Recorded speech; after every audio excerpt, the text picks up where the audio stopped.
Okay, it is 7 o'clock on Thursday, August 8th. For those that were here at 6:30, welcome back. It is the work session and business session of the Olentangy Local Schools Board of Education, again 7 p.m. Thursday, August 8th. So I'll call the meeting to order. Mr. Kern, please call the roll. Mrs. Dunbar? Here. Mrs. Fiesel? Here. Mr. King? Here. Mr. White? Here. Mr. O'Brien? Here. Please, Pledge of Allegiance, please. Right behind you. I pledge allegiance To the flag of the United States of America and to the republic for which it stands, one nation, under God, indivisible, with liberty and justice for all. Okay, I will accept the motion to approve the agenda. I believe we have an addendum We do have an that addendum. we need to accept, that everyone should, Dr. was emailed today and handed out as you walked in. I might add that this is August 8th, and we start the 14th, and this is very common Yes. for addendum, as we are pretty well up to date now. Right, Mr. Marsh? Yep. Ready to go. So, accept the agenda as addended. That's a word? Amended? Okay. I'll Take a move. motion. Second. Good. Any discussion? Seeing none, call the roll. Mr. King? Yes. Mrs. Dunbar? Yes. Mrs. Fiesel? Yes. Mr. White? Yes. Mr. O'Brien? Yes. Okay, we'll start the work session. We've got 4 work session items. The first is the Technology Department update, followed by the CIP, followed by some policy updates, and then a discussion on committees. So let's start with Suranjan Shom and Mike Testa of Epiphany Management. Hopefully I said that correctly. And again, Technology Department update. And also those slides were handed out to you and are in front of you and look like this. We pulled them out and they're also up on the screen.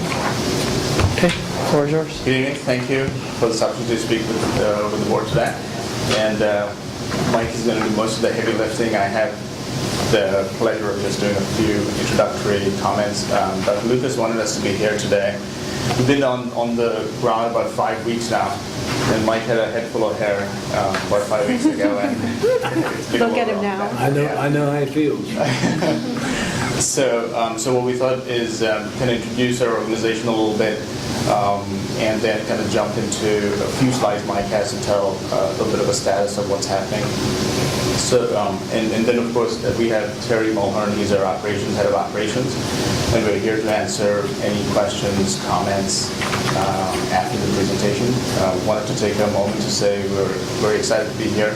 Technology is driving everything. A district of this stature and this size is an amazing opportunity to work together. We can design this service specifically. It's the one thing we do, work with technology departments in K-12. That's all we do. Don't sell any hardware, no software. So we'd be happy to discuss more of the details if it gets into it.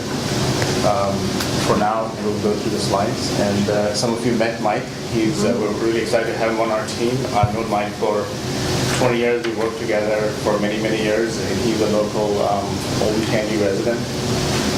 And I think we made a very quick start here. We're excited with the support we've gotten from the IT team, the administrators, and we kind of look forward to, very successful year. Thanks, Joe. All right. So, thanks again. As Suranjan pointed out, we're going to just take you through a few minutes of kind of where we've been in the last 5 weeks and where we're going. So, what drives us? Everything that we do, we're here for you, and we're here for the departments, and we're here for the students. So everything that technology does, we love hardware, we love software, we love all that stuff, but that's not the only thing, it's the students. So, the mission of the district is to facilitate the maximum learning, and we want to do everything we can to enable that to happen, providing a foundation of all that technology. Again, that's what drives us every single day. So as Suranjan pointed out, we are contracted for the technology position, technology director position. It's been 5 weeks, started July 1st, and currently in the technology department, I manage a staff of 17. And that goes everything from database people all the way through to help desk. And one of the things that makes us unique, there's 4 key areas that drive us during the day. And so, of course, we're going to do day-to-day IT operations. This is everything from the red flags that come up to problem solving, help desk calls, some of the HR issues, things like that. Just things that come up day-to-day, we take care of all of that. From an administrative perspective, going to meetings, sitting around reviewing budgets, reviewing purchases, just looking at that entire area, meeting with our ITC, Trecca. I think we were with them the other day, and there were, for the first time, I think there was all 16 of us were in a room together and working out action plans to get things done that have been sitting around for a little bit. So immediate action was taken by Trecca, just from our presence of being there, having an agenda, and clear goals of the meeting. As far as strategic classroom initiatives, we work very closely with the instructional side, through Mark Rafe, down through Jack Fetty, down to Jessica Fields, the new instructional technologist. She's in the office right next to ours. So we plan on working very, very closely with Jessica and supporting that whole area as it relates to technology. And of course, from the strategic side of things, where are we going? Planning, the things you talk about for single sign-ons and long-term vision and planning. We're part of a lot of the meetings, strategic meetings, and we want to support a lot of the goals moving forward, the 2020 initiatives. And as things come up, we hear these. We want to align our technology goals with the district's goals.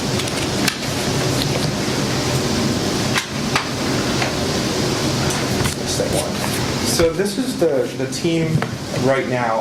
Again, as Saranjan pointed out, what makes us unique, if you notice at the bottom there, that's the EMG team behind the scenes. From Saranjan doing planning and support, Terry to operations, Milton Allen, technology specialist, and also an instruction and integration specialist.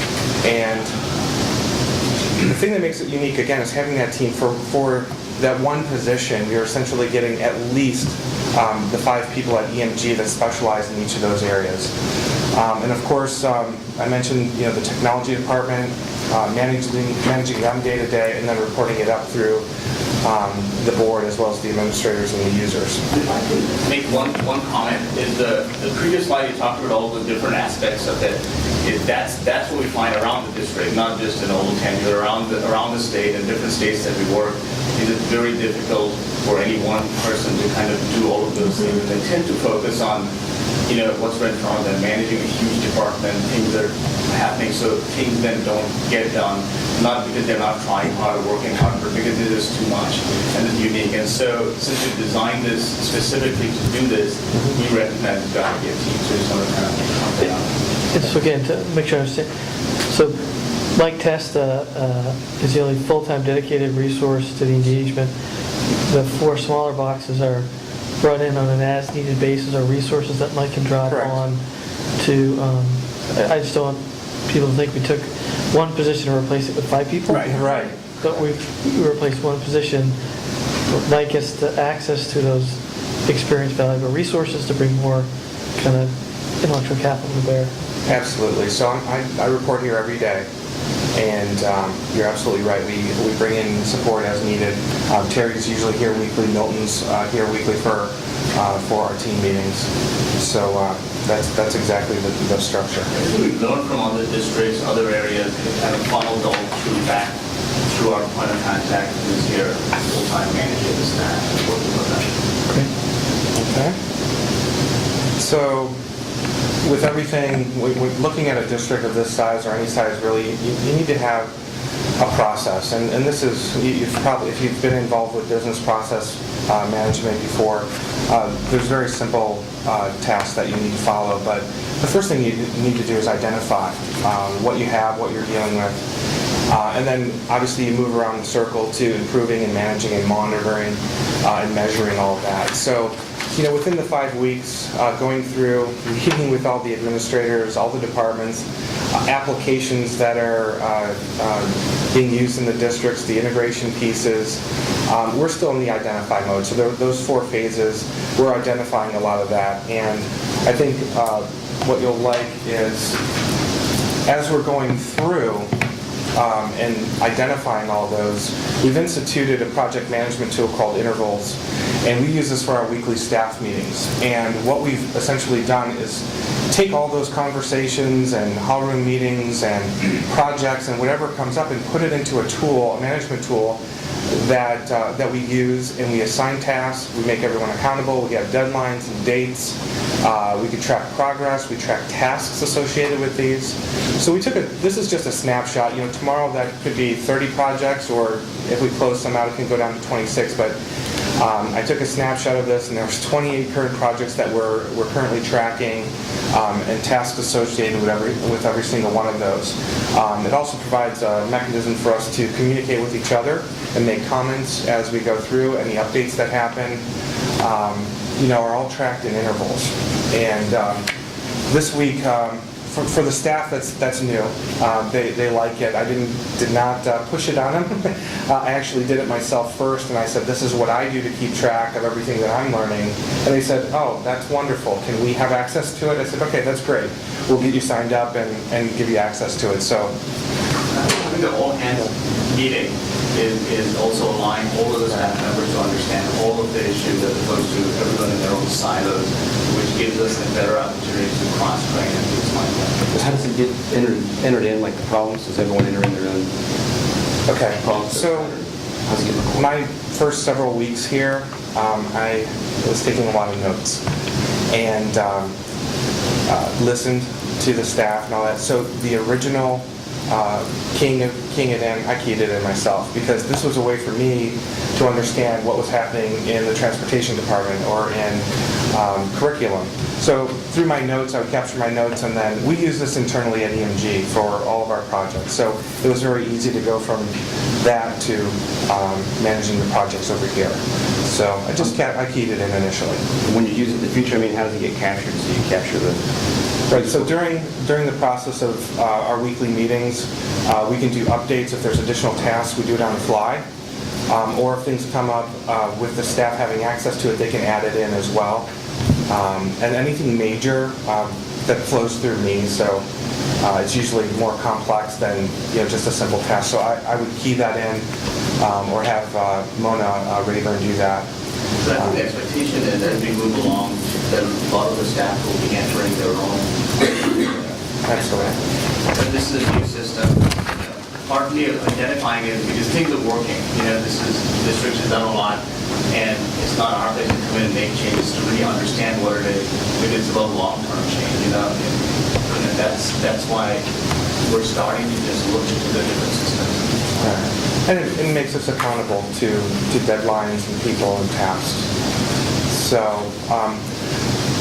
as you can imagine, having major projects like you see on the board here, there's a ton of tasks. We probably not captured all the tasks associated with these, but just to give you an idea of the major projects that sit within that system, the things that we're working on are represented by the pictures on the right. Certainly the parent portal has been talked about enough. Long-term strategy to do single sign-on with that, get that thing up to speed for the parents. So we definitely want to continually chip away at that and come up with a plan for making that a reality here. We're currently going through a district-wide wireless upgrade and interim wireless card upgrade. What that means is there's currently wireless in all the buildings, but with a lot of the initiatives that are out there education-wise, we have a density issue, which means if you bring in one of those big carts over there, you start to have drop-off. So that project, the district-wide one, is being tracked over the course of a year and a half, probably 2 years to do those upgrades. So in the short term, so that we can increase the level of service, we use some existing wireless access points and put them on the cart. So that was a project that was created, came in here, we looked at a problem, teachers are complaining, we have drop-off, well, let's do this. There were roughly 75 carts that we created a project, and that's currently in flight right now. So that before school starts, we'll minimize the disruption in the classroom. With the documentation, sorry to interrupt, Mike, is we expect to have a lot of timelines and dates there, so as the community is interested in these things, as these are communicated to them, we expect to, make sure we track all the dependencies and living changes and things like that. So just the fact of starting to document all of this, all of these major projects will have those timelines, which when you're communicating with thousands and thousands of stakeholders, it becomes a critical thing to know the dates and the dependencies on that. And I know we're a little short on time, but as you can tell through here, all of these are tied back to, one way or another, increasing service or increasing the ability for the teachers and others to do their job more effectively. IBDL, I know, is something down the road that we currently have two of those stations in place, but as we move more towards remote learning, this is going to be more important, so we're starting to track that. Service management, how we do things internally, everything. And then, of course, mobile. We can't get away from mobile, right?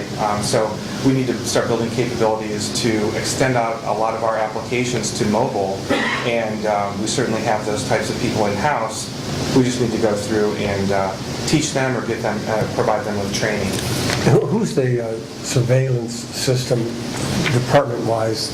County sheriff? Who's going to see it? So right now, that is handled over in the facilities area. So that would be Jeff Gordon's area. So I know he's gone through and done some research already. He brought it to my attention. Obviously, it involves technology. So we're working with Jeff to understand the needs of the district. I know there's some older systems out there that need to be replaced. Also, Jody Clark as well over in transportation with the buses.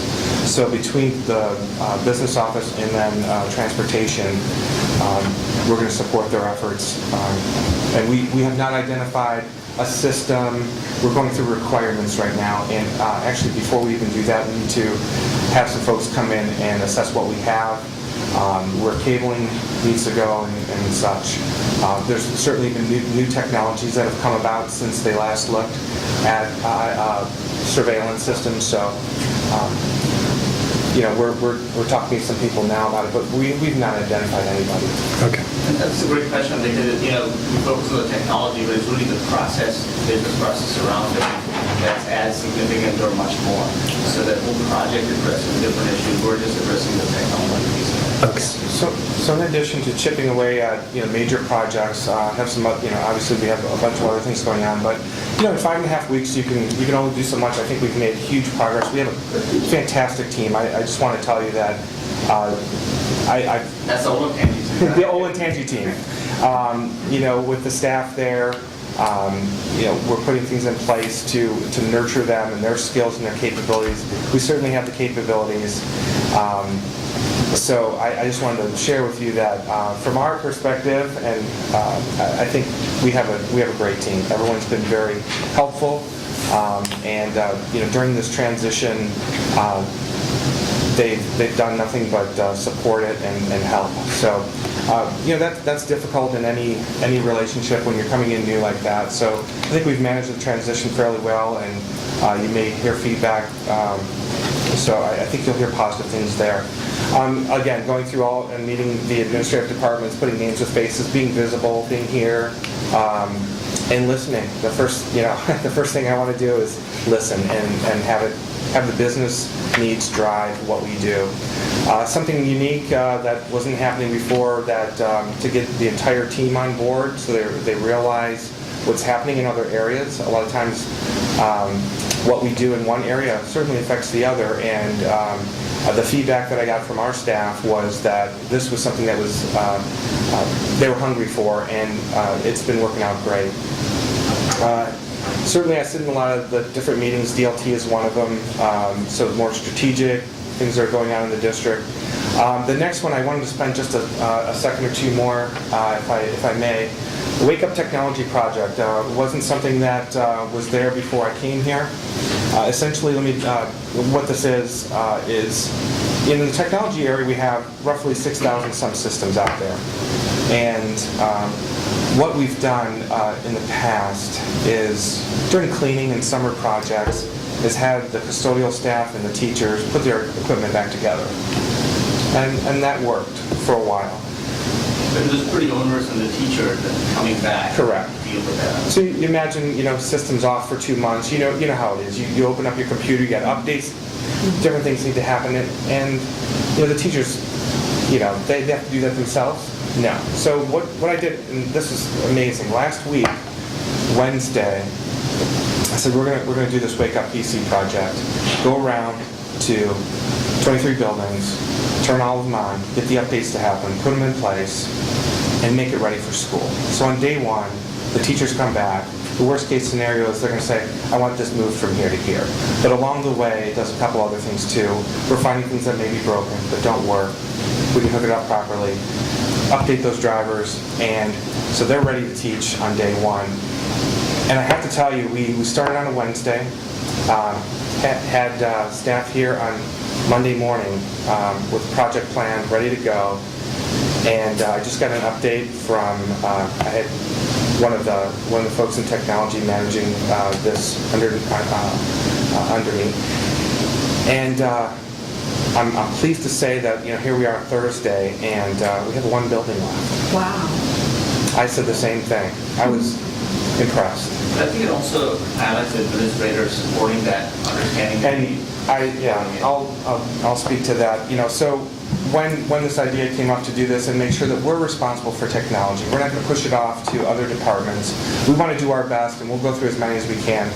I actually thought it was going to be 2 weeks, but here we are in a week. But I wanted to thank Gail Marsh. He was supportive of this. Also, Linda Martin. And we agree. I laid out the plan. They were supportive, and the effect I think is going to be, one step above what we were doing before. We want to increase the service level in all those areas, and Linda and Gail were supportive, do what it takes to get it done, and I think we've shown that that was a good decision so far. So we'll see what the teachers say, but we've certainly increased the service level there.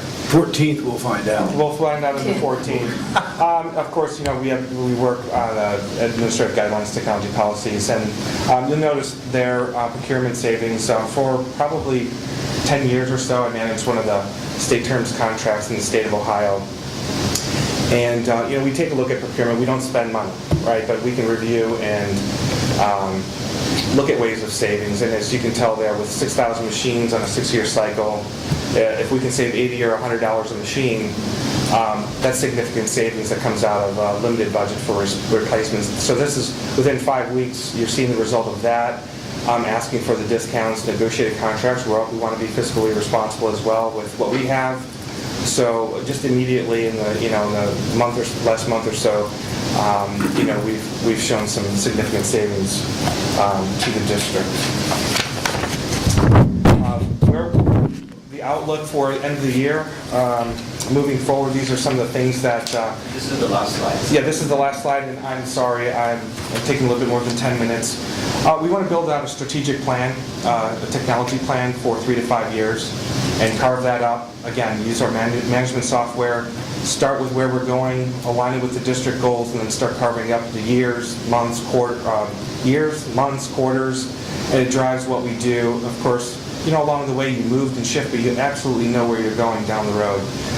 And the things there, I won't go into all the details, but this is where we're going. This is another 10 projects of those 8, so you're basically seeing 18 of 28. Staff training, cross training is a big deal too, especially with with the staff. We have one network engineer, but we're going to be doing some training for some other people for backup. Whether it's vacation, sick, this, that, or the other, we're going to try to do a lot more cross-training along the way, so we don't have a single point of failure in the system anywhere. So I won't go through all the details, but that's our outlook for 2013, 2014. And once again, I wanted to say, great team at Olentangy in the tech department, and we hope we can continue to work with you in the future and make great things happen with you. So thank you. Thank you. Is there any questions that I could field, or Saranjan or Terry?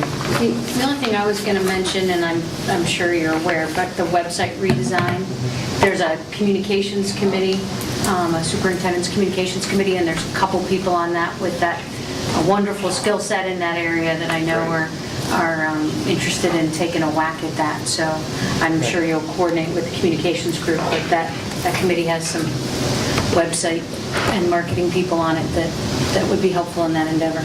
Okay. Maybe a question for Dr. Lucas, kind of, where are we with Epiphany? I know they're on kind of more a short duration contract. What's the process of kind of next steps? How does that play out?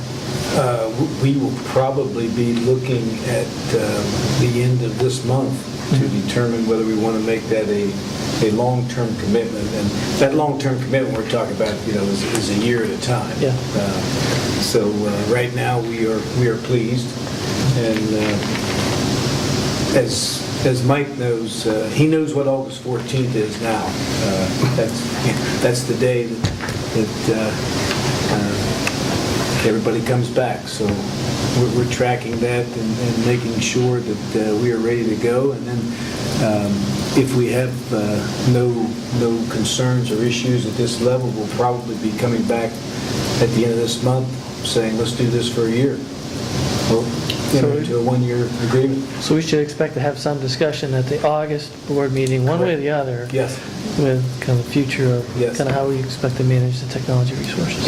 And obviously, if you have specific questions, whether it be, what's happening here or about the entire group, the makeup, the history, this would be the time to start asking those questions. Okay. Thank you, Mike. Thank you. Appreciate Very it. interesting. Thank you. Okay, next on the agenda is item 5B, update to the district's continuous improvement plan. And so for the board, before Mr. Fetty starts, this is a continuation of a discussion that started 2 work sessions ago, right? We started it, we get into some, say, robust conversation at the retreat, Yes. which was a week and a half ago? No, longer? It was in July, nonetheless. Sometime.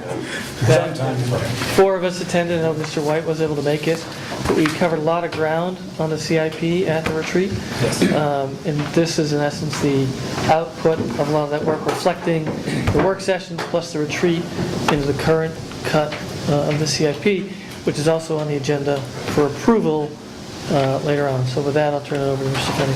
So I do not have a formal presentation. I presented in June the administration's recommended changes. You looked at them at your retreat, made some changes that are reflected here. When Mr. Kern joined the district, he made some additional changes that I believe he discussed with you at the retreat at the beginning of July. So I'm simply here to answer any questions that might exist. I just had a comment from when we first spoke about it with a benchmark with we're talking about the surveys. I still think we should add a benchmark for the teacher building survey that's completed by the parents of the students, to have that included in there, and we can find some kind of a benchmark score. But I think that should be added in there because they're our clients, and they should be providing the agenda. And the other one is on the benchmark for the top of state and nation. We could find a way to put unless I missed it here, a remediation rate in here. We could find some kind of a target. Okay, well, a couple observations. It would have been great discussion for the retreat, but since we're having it here, certainly on your first comment, high community engagement benchmark 8, I believe that covers parental input as well as by building. And so I believe that that is covered in benchmark 8. And then, I don't know if anyone else is interested in Yeah. making changes to The benchmark 4. remediation But rate is, was currently being looked at, former Representative John Kerry is now, he's the head of the Board of Regents, and they did some investigating, and because Olentangy wasn't the only district, but all these school districts in the state were really concentrating on the remediation rates. And what they found out at the Board of Regents was the remediation rates at the Ohio, and these are only for Ohio universities, they were changing, and they weren't letting the districts know. So one year, a remediation rate would be an X on the ACT math, and the next year it would be a Y on the ACT math. And so now, when John Kerry came in, he said, wait a minute, you all are changing these remediation rates, and you're not all the same. So now there's an established baseline, and Jack, you might know it. It's a 22 and an 18, but I'm not sure which is 18 English. is English. Okay, 18 is English on the ACT, and the 22 is the math. And so those are now set. And so now we're not hitting moving targets anymore. And so I think that after a year with that in place, next year we should be able to institute a benchmark in here regarding the remediation. Well, we do have an indicator in benchmark 5 on developmental coursework, which is the measure of remediation rates at Ohio Public Colleges. Great. Number 4, benchmark 5. And again, for the board, we do report and discuss remediation rates every year. Jack will come in when they become available, we'll discuss them. So I think as that, let's say, benchmark or that measurement matures, then we'll continue to have good transparency about it, but then ultimately it could find its way to the CIP. And we'll have good data. Yeah. On the community survey, does that, it already asks all the parents of all the students? It gives them a survey? The survey covers both. It surveys both. It's a random survey, so it's scientifically valid. I believe we choose 350 500. to 500, depending on the year. So Paul assured me that it would be a valid survey, as it always is. That's what he does for a living. So therefore, we will have parents, and we also get non-parents. We have Because they're stakeholders. Right. We try to, match the demographics of the survey up to the demographics of the district, from non-parent to parent, so on and so forth. So it's extremely valid and will provide us with beneficial information. Okay. All right, thank you, Jack. I might add, by the way, that this could be the earliest that we've had this in place for as long as I've been here. I believe we worked through that retreat. It was very, very good work done there. Very good work. And it has enabled us to move it from the board level to the superintendent level. We had our administrative retreat, which will now get down to the classroom level before school starts. That's kudos to the board. Next item is item 5C, first reading of board policy updates. Those were distributed as Exhibit A2. Ms. Martin? Good evening, everybody. And again, she also provided an email with some additional context for the policy changes. With an overview of those policies. We have 6 policies to look at tonight. 5 of them are revisions. 1 is a new policy. The first one is the evaluation of principals and other administrators. And if you recall, earlier this year, we had evaluation of teachers, which reflected OTES. So the principals would obviously reflect OPES. So that is in place for this school year. On page 3 of 5 for that, the last sentence, it starts out really good, where it talks about identified weaknesses and suggestions for improvement. Shall be identified in the evaluation report, which would be an evaluation, but then it said it's not required. Why wouldn't we put in the suggestions for improvement or weaknesses? Why would we require that? Or where did that come from, that extra line? I think that's in current policy right now. That's Sorry, I don't mean like, where did it come from that? I mean, why where is it at? why would we identify the weaknesses and suggestions, but then say it doesn't have to be required to put in the evaluation?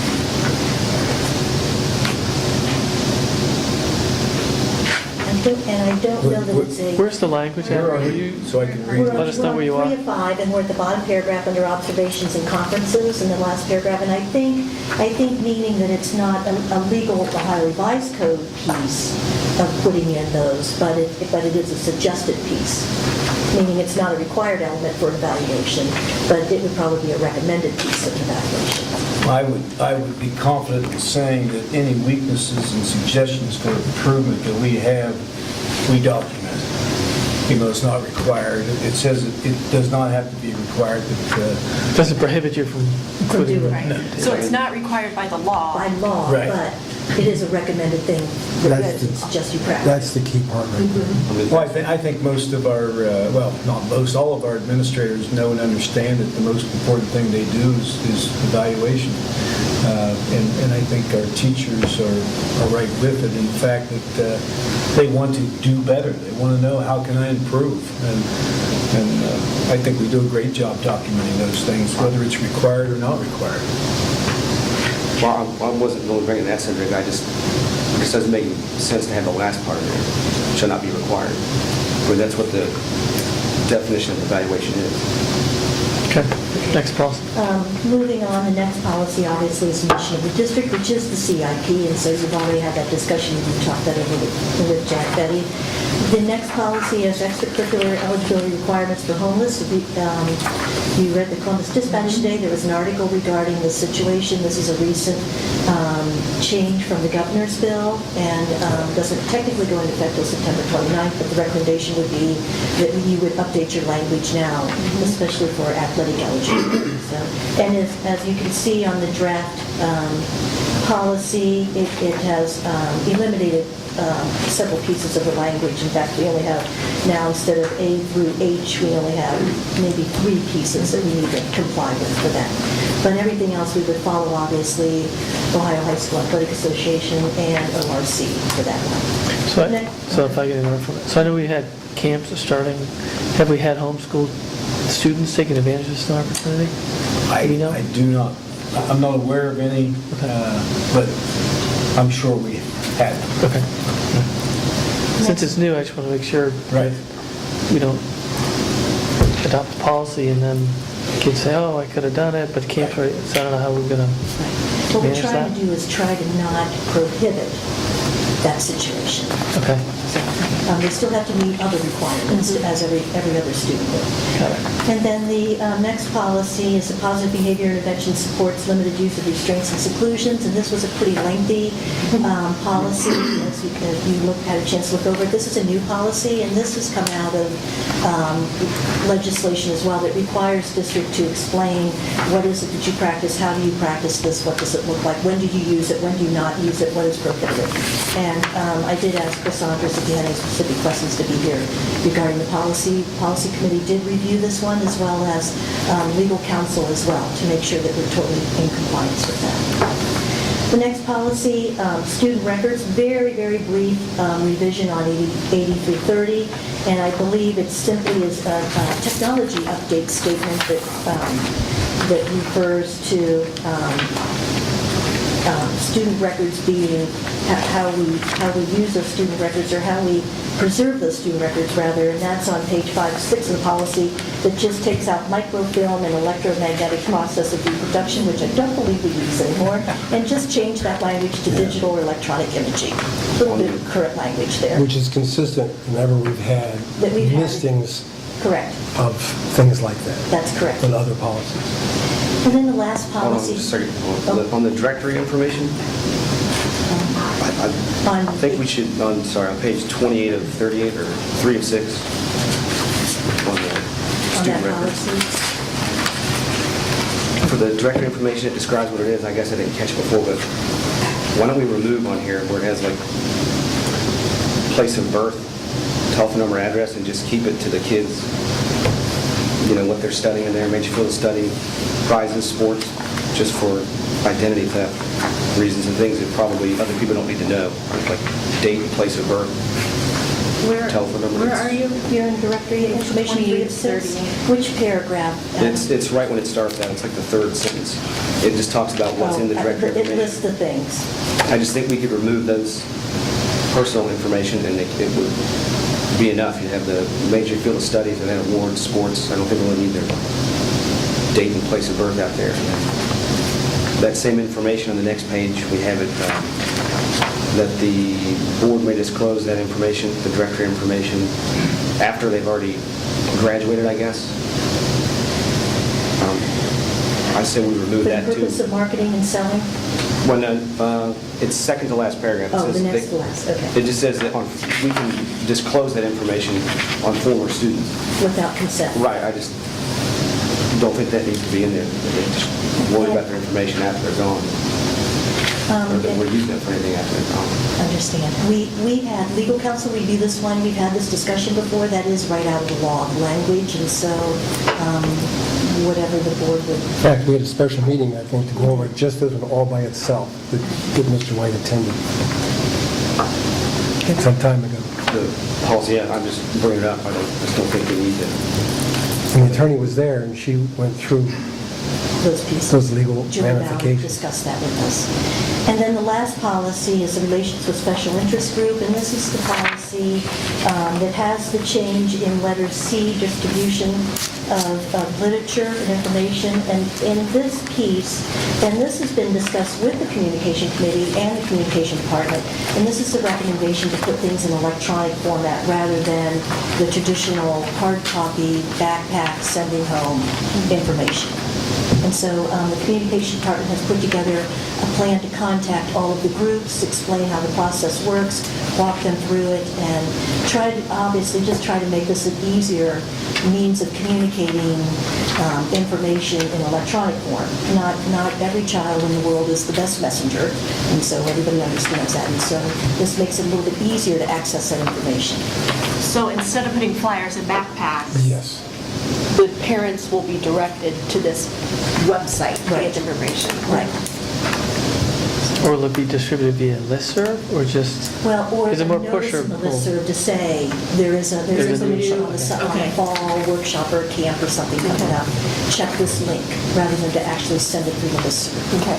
Got it. Any questions? Well, that ties directly to what Mr. Tessa was talking about earlier, the efficiencies of the systems, so you can save money.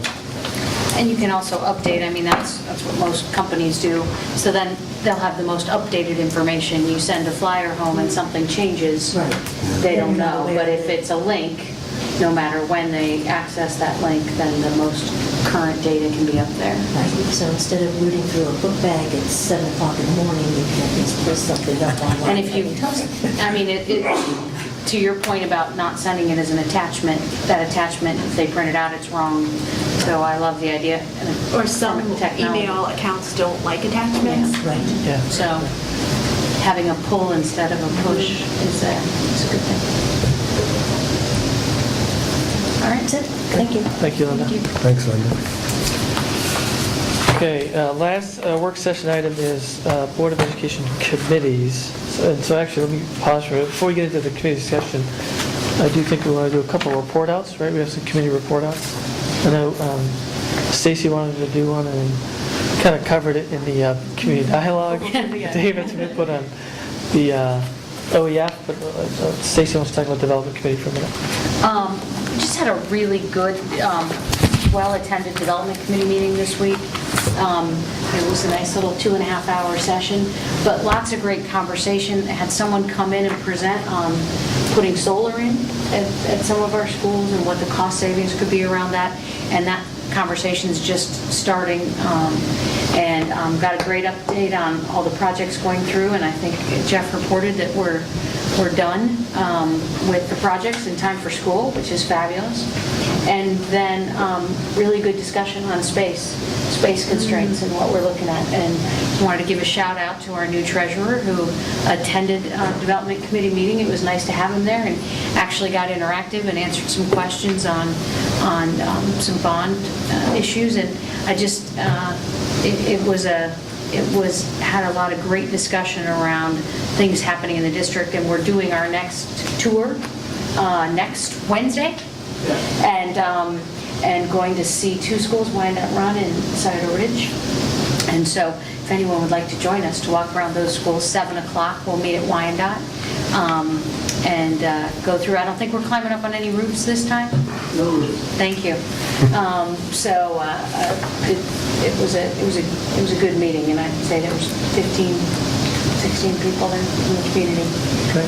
Asked some great questions, got an update on turf, saw the completed turf fields, and that group was excited to see that because they spent a lot of time and blood, sweat, and tears looking at that information and getting an update. And so they were asking some good questions about it, and so excited to see those fields in action.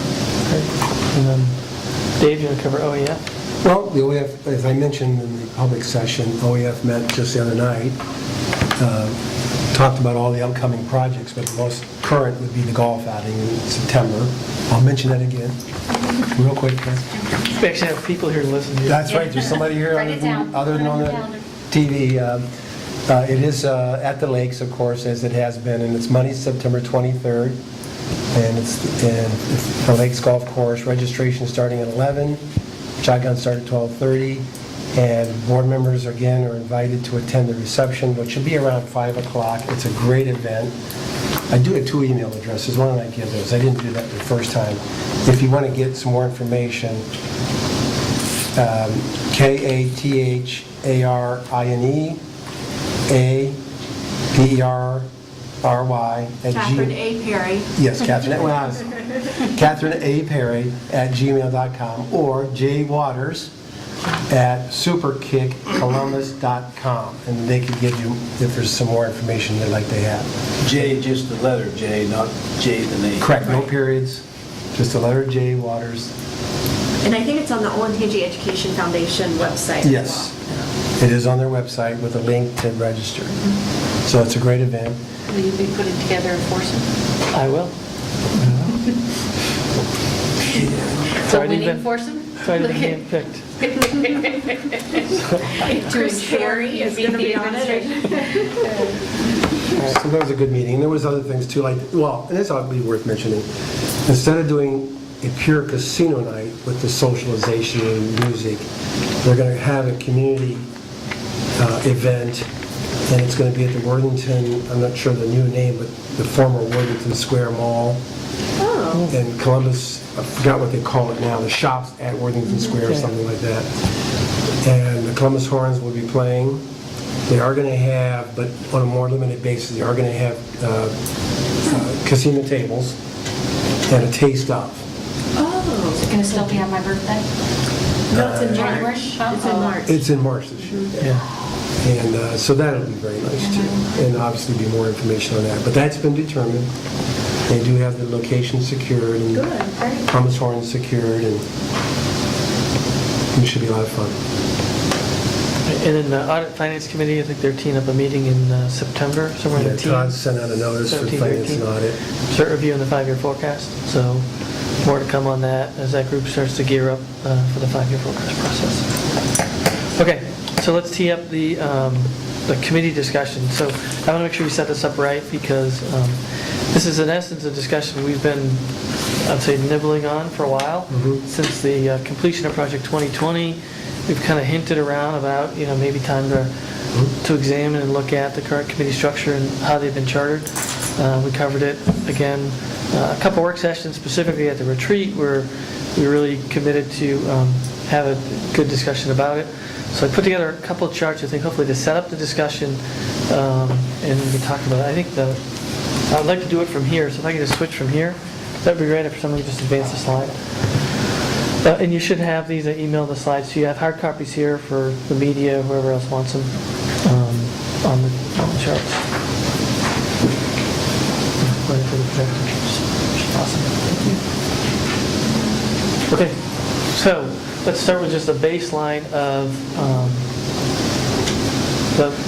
while there are many committees across the district, there are only 3 board committees. There are a number of committees, as superintendent committees, that are under the purview of the superintendent's office administration. These 3 are the main committees under the purview of the board, where in essence we're charged with selection of members, charter, etc. Their committees we're all familiar with. Development Committee, which Stacy is the delegate to, or representative to, as well as Dave. I think you two split the Well, Julie. committee. I'm sorry, Julie. It's moving around. And I lifted this language right off of the webpage in terms of how we describe the responsibilities of each of the committees. And so for the Development Committee, it's really charged with long-range enrollment projections, land acquisition and support facility needs, and design and construction of new buildings. So a fairly, I would say, narrowly defined charter, frankly, given where the district was in the past 10 years in terms of one building per year, always looking through design and construction and land acquisition. Audit and Finance Committee has I would say, an extensive charter on the webpage that I try to capsulize into one sentence, which in essence, it's a financial advisory role to the district, all about appropriately managing financial resources to meet the mission. And third is the School Funding Action Committee, which really has this dual purpose around education as well as advocacy. So educating the community on how school funding works, how state funding formulas work, but then also advocating on behalf of the district at both local, state, and federal levels. So that's kind of the baseline. So really the question, or the questions in front of the board are around, given where we are, the discussion we had at the retreat, so the recommendations 2020, are the current committees properly chartered and to meet the evolving needs of the district? It's an important concept because we're having this discussion to really better charge the committees to meet the needs of the district. There isn't, in my mind, a committee out there that isn't doing what we've asked them to do because they're all full of dedicated volunteers whose time and efforts we deeply value and appreciate. And to the extent that we've asked them to do things and come back with assignments, they've done an excellent job in doing that.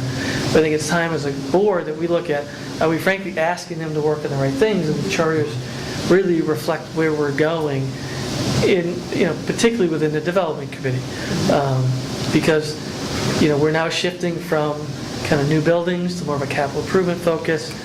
We're thinking more about utilization capacity than expanding capacity, and really how do we roll in. And I know, frankly, without us changing the charter, the Development Committee has taken on the task of how do we embed some of the 2020 recommendations into the thinking of the board and the actions of the committees. So, as I was thinking of putting these comments together, I thought it was important to think, one last comment. In the technology discussion that we just had, what was interesting is laying out a 3-year technology plan that frankly should work a lot like a capital improvement plan, and ultimately they need to be married together because we typically have our capital plan for brick and mortar investments, and we need to also layer in a capital plan for technology investments and curriculum investments. And so I think as we really think hard about the charters, really, in my mind, no one's been kind of charged with bringing that together. So, without trying to answer my own question, I at least wanted to lay out there and have some observations on why we're having a discussion, open up to the board on any other observations that we need to be thinking of. And then the second question really is, are we prepared to get a group together to kind of tackle this issue and come back to us with perhaps some recommendations on how to perhaps examine and perhaps rewrite some of the charters. Well, first, if I may. Yeah. Did you want to say that? No, go ahead. On your first bullet there, I think you're absolutely right. I completely agree that the Development Committee with 2020, the marriage of what they're both doing, I think really speaks to those somehow, and I don't know how that is, but somehow marries those two committees. And clearly, as you've spoken to, Development Committee is moving forward they're doing it. And they understand that there's that evolutionary change.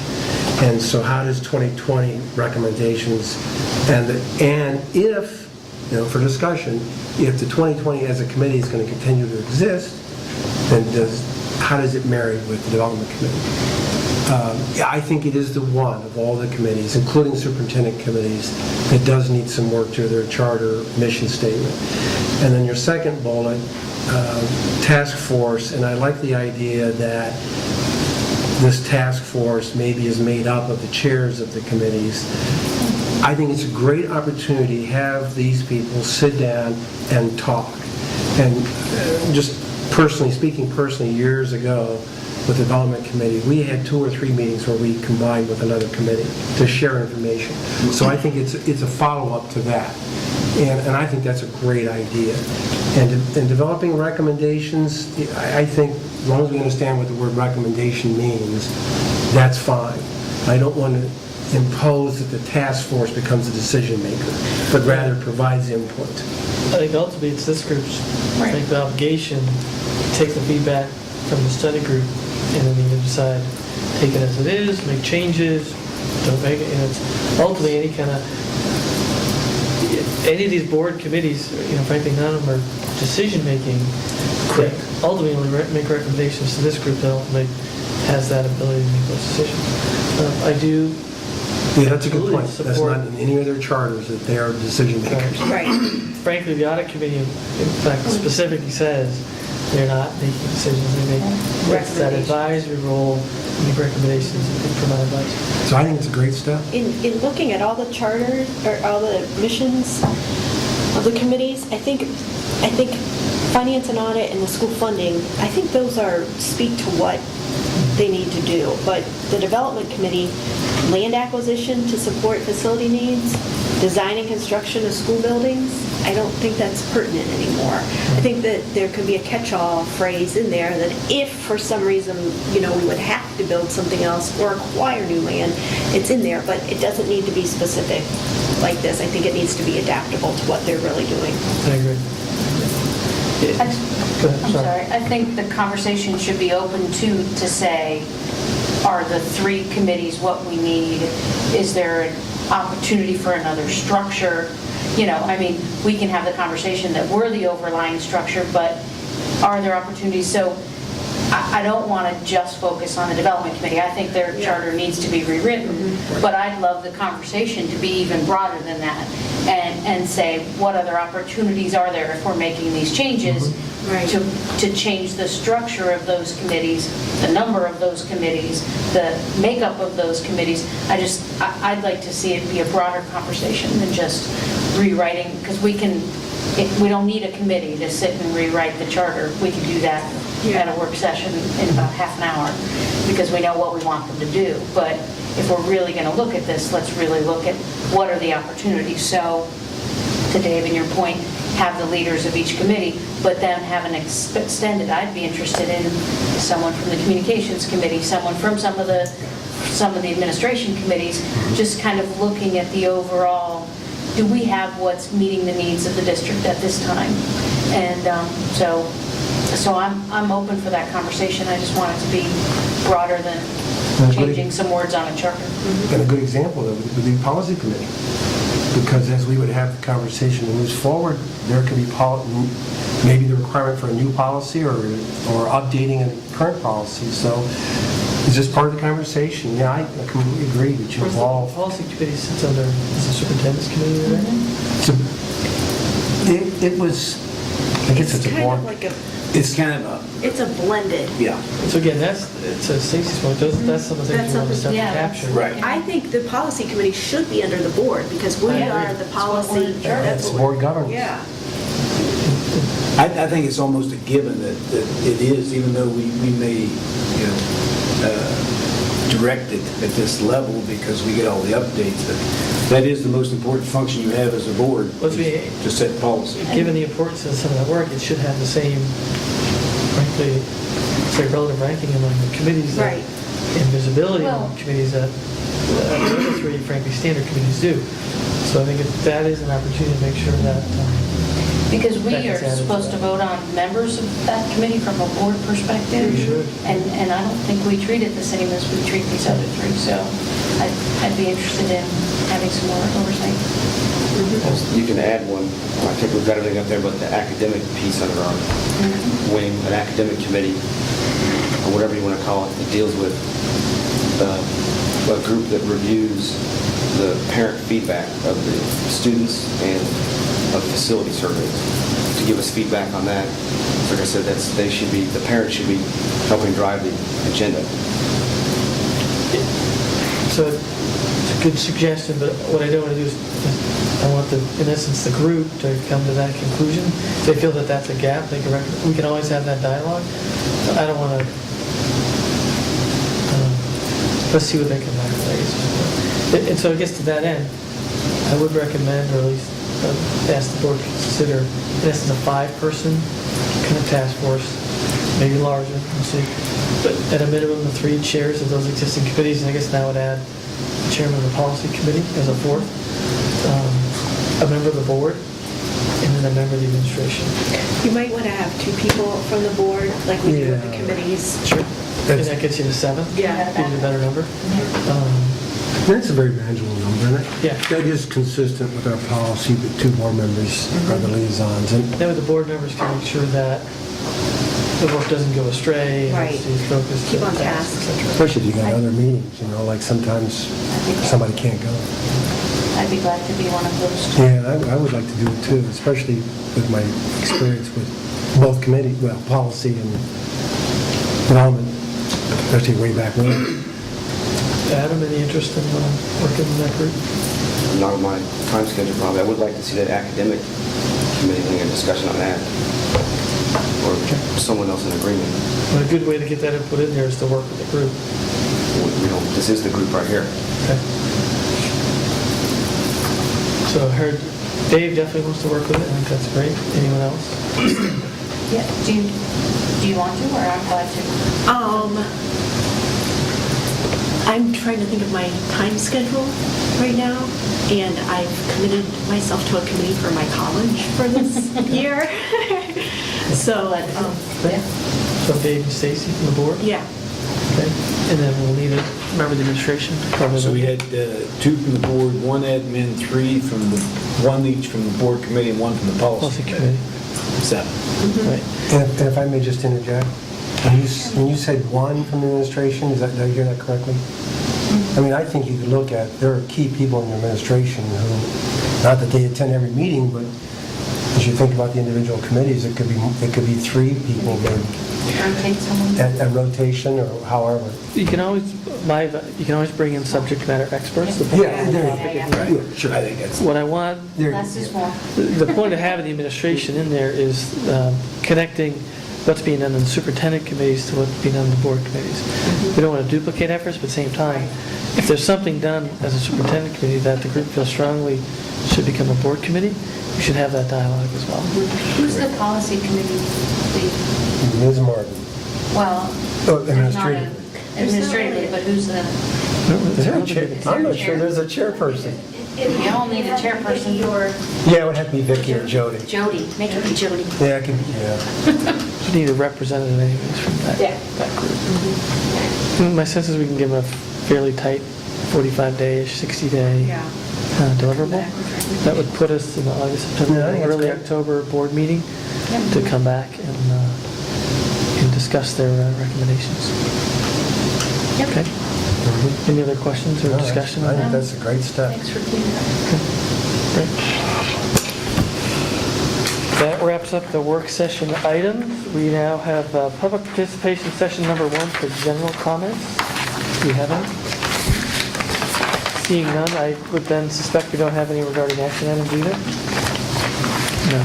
Okay. All right, superintendent action items, you want to present your action items? I do. I ask to present action items A through D for approval, please. I do want to point out, under section B, on the original agenda, it was 1 through 9, and the addendum did add items 10 and 11. So it's actually B 1 through 11. I believe the other C is fine. We had an addition to item C5. So I would ask to present items A through D for approval, please. So A and B? A through D. A through D, so nothing being pulled? No, A and B 2 through 5. I'm sorry, say that again. A and So you're B- pulling A? Right, that. Okay. B 2 through 5. It'd be 2 through 5? Through B5, yeah. So you're going to pull the CIP new teacher academy, additional preparation compensation, certified Wednesday, Saturday high school instructors, and 5 supplementals, all the supplementals. Is that correct? Yes, B2. So I guess it's B, you want to do that one first, A? Yeah, let's do the ones you pulled first, Okay. so it's easier. Okay. So superintendent action A, and then B2, 3, 4, and 5. Correct. Any motion on that? So moved. Second? Second. Discussion? Seeing none, let's call the roll. Mrs. Feasel? Yes. Mrs. Dunbar? Yes. Mr. King? Yes. Mr. White? No. Mr. O'Brien? Yes. That would leave us with B1, 6 through 11, C and D. Okay, we have a motion on those? So moved. Second. Second? And I have a question for discussion. Yes. On the addendum part, number 11, we're approving Orton Gillingham Basic Professional Development for Holly Roberts. I had a question on what kind of professional development this is. I haven't had Mr. Andres here to address that. Mr. Andres, would you mind addressing that question? Did you hear it, by the way? Yeah. Absolutely. We train intervention specialists and regular ed teachers through the Academy of Orton Gillingham. We have a certified level Orton Gillingham person, which is Holly Roberts. We also have an Orton Gillingham fellow, which is our district dyslexia specialist, Cindy Schultz, who's actually running the class. But one of her charges as any fellow, which there's only one of 5 in the state, so we're happy to have one here. One of her charges is to always be working with people who are going across that continuum. Holly's one step away from that fellow level, and one of the things she needs to do is continue her work with teachers, providing instruction. So this is 10 hours of work working with Cindy as she works with 25 of our staff members for the practicum piece. So they get some information, 60 hours of seat time, class time with Cindy, but then they have to be working with students over the course of the year. So Holly did some presentation, she'll be working with some teachers to make sure that they're implementing those Orton Gillingham approach properly and effectively with our kids. Any other questions? So right now we have one fellow, and then Holly is... Holly's at the certified level, Okay. which has taken her 5 or 6, maybe 7 years. It took Cindy about 10, 12 years to get there. I have to ask them for specifics, but it's not something that you can just sit and Break get for out. a weekend. It takes a lot of time and energy to have that level of training. All right, thank you. And then while we're on discussion, can you help me understand item 10? Previously approved for 13-14, now it's 12-13. Lori Vance at Freedom Trail. Is that on the addendum, you mean? Yeah, on the addendum, sorry, item 10 on the Is addendum. it that we... I believe that's one of the ones that, as they say, slip through the cracks. I can fix that. Okay. Yeah, that one, she is previously approved by the board for those 2 supplementals for the 13-14 year. That was incorrect. That should have been for the 12-13 school year. Okay, and then since we approved her, that's why she's up in the resignations in 9? Correct. Correct. Thank you. That one cracks. Any other discussion? Okay, call the roll, please. Mr. King? Yes. Mrs. Feasel? Yes. Mrs. Dunbar? Yes. Mr. White? Yes. Mr. O'Brien? Yes. Okay, I will now take a motion to enter into executive session to discuss the employment and compensation of a public employee. So moved. And, sorry, we will not be coming back and taking any action, so we'll only come back to adjourn. So with that, I'll take Move. my motion. Second? Second. Okay, any discussion? Call the roll, please. Mrs. Dunbar? Yes. Mr. King? Yes. Mrs. Feasel? Yes. Mr. White? Yes. Mr. O'Brien? Yes. All right.